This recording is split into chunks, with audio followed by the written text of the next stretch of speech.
on. Ja mä pohjustan tätä vähän sillä, että keskimäärin kodin tavarat on jotain jalkapallon ja tennispallon väliltä, niin kuin kooltaan, semmoiset kodin käyttötavarat.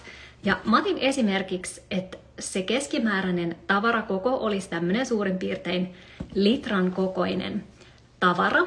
Ja jos sä joka päivä vuoden ajan poistaisit yhden ton kokoisen tavaran, niin vuoden lopussa sä olisit täyttänyt 30 tämmöistä peruskaupan kassillista niillä tavaroilla.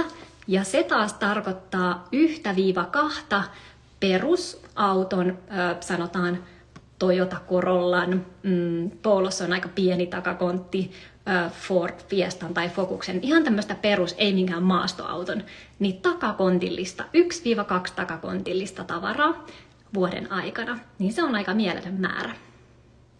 Ja nyt tosiaan mä aloitan tämmöisen live-sarjan, jota mä jatkan sen aikaa, kun jatkan. Eli en sano mitään aikaa, että kuinka kauan tää kestää, mutta katsotaan, miten te innostutte tästä. Ja poistan siis meiltä kotoa yhden tavaran päivässä.